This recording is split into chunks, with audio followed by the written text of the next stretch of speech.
Salut tout le monde, j'espère que vous allez bien. En ce qui me concerne, ça va plutôt pas mal. Alors comme d'habitude, on met des petits pouces, on s'abonne, on pose des questions et blablabla et blablabla. J'y répondrai avec plaisir. Alors aujourd'hui, je vais démarrer une nouvelle rubrique, c'est une rubrique atelier. De temps en temps, je vous ferai une mini vidéo, par exemple comment faire une mayonnaise, une bonne, vraie mayonnaise. Et pas le truc, on met tout dedans, on fait tourner, ça y est, c'est bon. Non, il y a des techniques pour ça. Et j'ai envie de faire donc une rubrique que je vais nommer atelier. Je suis même pas sûr si je ne l'ai pas déjà mise en place. Et aujourd'hui, je vais inaugurer cette rubrique avec une pâte à pain. Donc pour faire une pâte à pain, idéalement avec une machine, parce que bon, à la main, c'est un peu de travail quand même. Donc c'est relativement simple, il vous faut de la farine, de l'eau, de la levure. Moi j'utilise de la levure fraîche que j'ai mis au congélateur et je vais la réactiver en faisant un levain. Le jour où j'ai voulu aller trop vite, j'ai tout mis dedans, ma pâte, normalement 1 heure elle est super montée, mais là il a fallu 2 heures pour qu'elle monte. Donc voilà, quand des fois on veut brûler les étapes, on va aller plus vite et puis du coup on perd beaucoup de temps. Donc aujourd'hui je vais faire les choses correctement, je vais faire un levain. Voilà, écoutez, je vais vous expliquer comment faire tout ça. A tout de suite. Donc là, je vais commencer par faire ce qu'on appelle un levain. Je ne vais pas me faire piéger comme la dernière fois. J'ai voulu aller trop vite et en fait, j'ai perdu beaucoup de temps. Je vais réactiver la levure. Donc, dans ma machine, j'ai déjà la farine, le sel, donc 650 g de farine, 10 g de sel, et ici j'ai 80 g d'eau. Pour le levain, je vais faire ça un peu à l'arrache, comme d'habitude. L'eau, faites bien attention à ce qu'elle soit ni glacée ni trop chaude. Donc moi je mesure la température de l'eau, elle se situe aux alentours des 30-35 degrés. Voilà, ce qui est la température à peu près idéale pour que la levure fasse son travail. Donc cette levure, elle était congelée. Quand vous prenez de la levure fraîche et vous l'utilisez tout de suite, vous pouvez zapper l'étape du levain, vous pouvez la zapper. Après, c'est pas mal de faire un levain quand même. Votre pain, il est quand même, votre pâte, elle est quand même meilleure. Voilà, donc là, oui, tout simplement. Alors donc là-dedans, je ne mets pas de sel.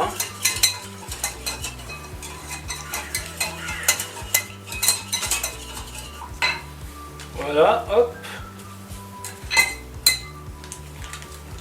Alors beaucoup de gens ne le savent pas, mais vous pouvez congeler de la levure. Après, si vous utilisez de la levure congelée, je vous conseille de faire un levain quand même. Comme ça, vous êtes sûr, parce que l'autre fois, ça m'a un peu... Après, je peux m'en prendre qu'à moi-même, mais bon, ça m'a un peu saoulé, quoi.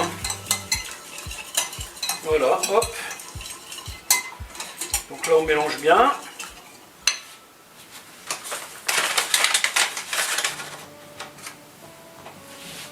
Rajoute un peu de farine. Et maintenant, ce que je vais faire, je vais tout simplement couvrir et laisser reposer ça une petite demi-heure, 1 heure, ça dépend. Alors on évite les courants d'air. La levure est un truc quand même assez fragile, donc il vaut mieux éviter les courants d'air. Donc pour la pâte, ça je vais faire après.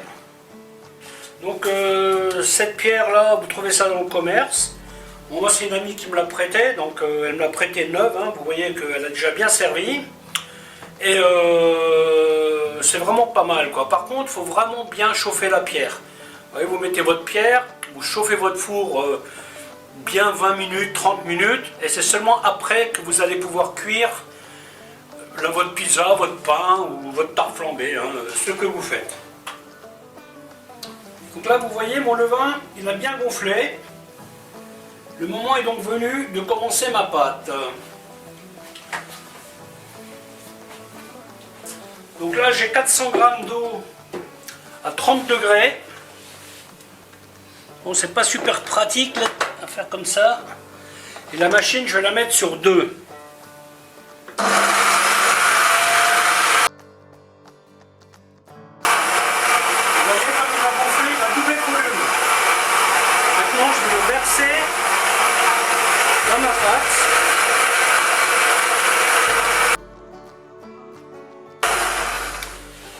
surtout, ne vous précipitez pas à rajouter de la farine ou de l'eau. Faites bien travailler votre pâte. Et quand vous voyez qu'elles ne font plus qu'un pâton, là vous pouvez voir éventuellement est-ce qu'il y a assez d'eau, pas assez d'eau. La pâte à pain est une pâte quand même qui est assez souple, hein. Donc normalement quand vous serrez le poing et vous appuyez là, c'est à peu près la texture que vous devez avoir, hein. Allez hop, je rallume la machine. Et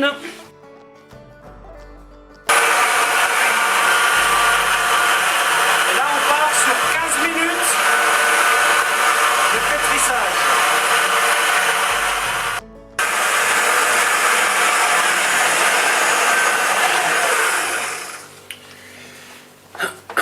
Voilà, 15 minutes sont passées. Donc je vérifie ma pâte.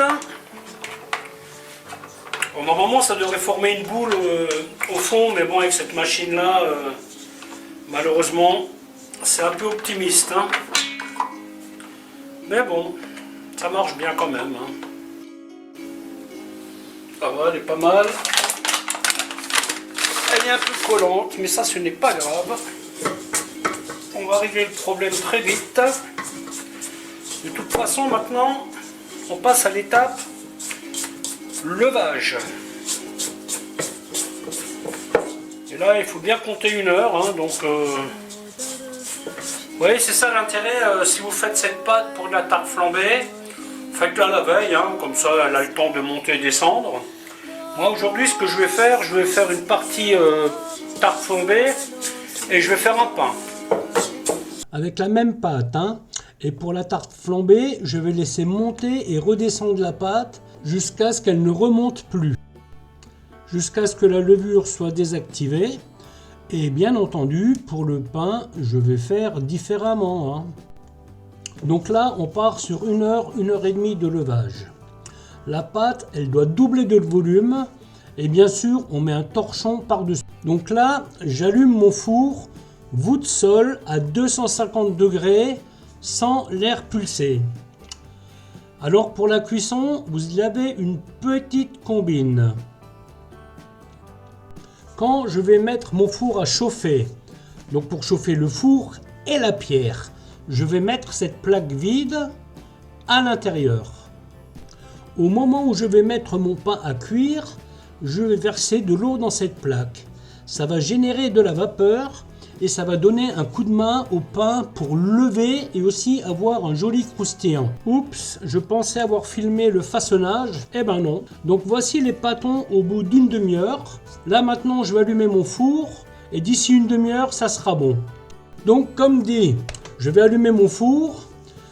Les pâtons d'ici 1 demi-heure ils seront bons. Je vais mettre ma plaque que je vais chauffer à vide et ensuite mettre le pain. Voilà, le moment est venu. Les pains ont bien monté.